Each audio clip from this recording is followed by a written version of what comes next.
আসসালামু আলাইকুম বন্ধুরা, আশা করি আপনারা সবাই ভালো আছেন। বিশ্বের সবচেয়ে শক্তিশালী গোয়েন্দা সংস্থা এফবিআই আর সেই সংস্থার নিরাপত্তা ভেদ করার দাবি করেছে ইরান। ইরান গত কয়েক দশক ধরে চুপচাপ তৈরি করেছে তাদের সাইবার আর্মি APT-33 এবং APT-34, যারা একের পর এক হামলা চালিয়ে যাচ্ছে বিশ্বজুড়ে। তাদের টার্গেট কি সরকার, সামরিক ঘাঁটি, এমনকি পশ্চিমা শক্তির গোয়েন্দা তথ্য। ইরান এখন আর দুর্বল না, তারা প্রযুক্তি যুদ্ধ নিজেদের উপস্থিতি জানিয়ে দিয়েছে। মিসাইল, ড্রোন আর সাইবার, এই তিনটি শক্তি নিয়ে ইরান তৈরি করেছে নতুন এক যুদ্ধের কৌশল। বিশ্বের সবচেয়ে ভয়ঙ্কর গোয়েন্দা সংস্থাগুলোর একটি হলো মোসাদ, যাদের পরিকল্পনা ব্যর্থ হয় খুবই কম, কিন্তু এবার কি তারা বড় ভুল করে ফেলেছে? ইরানের শক্তি, ড্রোন, মিসাইল, সাইবার আক্রমণ সবকিছুই কি সঠিকভাবে মূল্যায়ন করতে পারেনি ইসরায়েল? বিশ্লেষকদের এক অংশই বলছে ইরানকে আন্ডার এস্টিমেট করার ফলে আজ চাপে পড়েছে ইসরায়েল। কারণ ইরান এখন শুধু একটি দেশই নয়, এটা একটি নেটওয়ার্ক পাওয়ার। মধ্যপ্রাচ্য জুড়ে তাদের প্রভাব, প্রক্সি গ্রুপ আর আধুনিক প্রযুক্তি সব মিলে এক নতুন চ্যালেঞ্জ। কিন্তু প্রশ্ন হলো, মোসাদকে এই হুমকির গভীরতা বুঝতে পারেনি, নাকি তারা জানতো কিন্তু রাজনৈতিক সিদ্ধান্তই হয়েছে ভুল? ইতিহাস বলে গোয়েন্দা ব্যর্থতা সবচেয়ে শক্তিশালী দেশকেও বিপদে ফেলতে পারে। আজকের বাস্তবতা, ইরানকে আর হালকাভাবে নেওয়ার সুযোগ নেই। এই সংঘাত শুধু অস্ত্রেরই নয়, এটা তথ্য, কৌশল এবং ভুল সিদ্ধান্তর লড়াই। রাশিয়ার প্রেসিডেন্ট ভ্লাদিমির পুতিন দিয়েছেন এমন এক বার্তা যাকে অনেকেই বলছেন দুঃসংবাদ। তিনি ইঙ্গিত দিয়েছেন বর্তমান সংঘাত থামছে না, বরং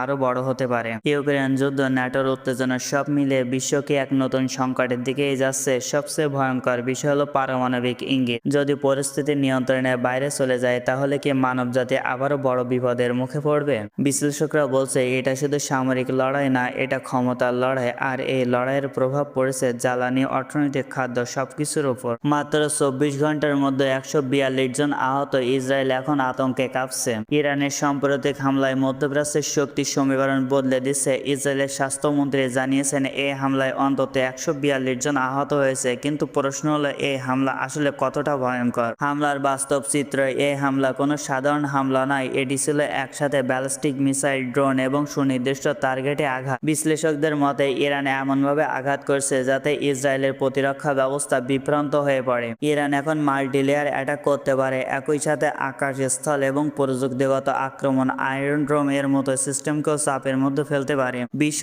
রাজনীতিতে প্রভাব, এই হামলার পর পুরো বিশ্ব চিন্তিত। কারণ এই হামলা শুধু ইসরায়েলি নয়, পুরো মধ্যপ্রাচ্য এখন অস্থিতিশীলতার ঝুঁকিতে। তেলের বাজার, নিরাপত্তা, এমনকি বৈশ্বিক অর্থনীতিতেও এর প্রভাব থেকে রেহাই পাবে না। চরম সেনা সংকটে চাপের মুখে ইসরায়েলি প্রতিরক্ষা বাহিনী। সাম্প্রতিক সংঘাতে ইসরায়েলের একাধিক ফ্রন্টে চাপের মুখে। উত্তর লেবানন সীমান্তে, দক্ষিণ গাজা আর দূরে ইরানের হুমকি। এই বহুমুখী চাপই তৈরি করেছে সেনা সংকটের আশঙ্কা। বিশ্লেষকরা বলছে কয়েকটি বড় কারণ রয়েছে: দীর্ঘমেয়াদী যুদ্ধের চাপ, রিজার্ভ সৈন্যের ওপর নির্ভরশীলতা, মানসিক ক্লান্তি এবং যুদ্ধের অবসর, একাধিক ফ্রন্টে সেনা মোতায়েন। এইসব মিলেই তৈরি হয়েছে ওভার স্ট্রেস পরিস্থিতি, যেখানে একটি বাহিনীকে একসাথে অনেক জায়গায় লড়তে হয়। বাস্তবতা হলো, ইসরায়েলি প্রতিরক্ষা বাহিনী এখনও বিশ্বের অন্যতম প্রযুক্তি নির্ভর শক্তিশালী বাহিনী। উন্নত বিমান শক্তি, আধুনিক প্রতিরক্ষা ব্যবস্থা, আন্তর্জাতিক সমর্থন রয়েছে তাদের। তবে তারা দীর্ঘমেয়াদী যুদ্ধ করায় অভ্যস্ত নয়। এই জায়গায় ইরানের কৌশলগতভাবে এগিয়ে সরাসরি যুদ্ধ না করেও চাপ তৈরি করতে পারে, আঞ্চলিক মিত্রদের ব্যবহার করতে পারে। দীর্ঘমেয়াদী ক্লান্তির কৌশল, ইরানের দীর্ঘমেয়াদী যুদ্ধ করার ইতিহাসও রয়েছে।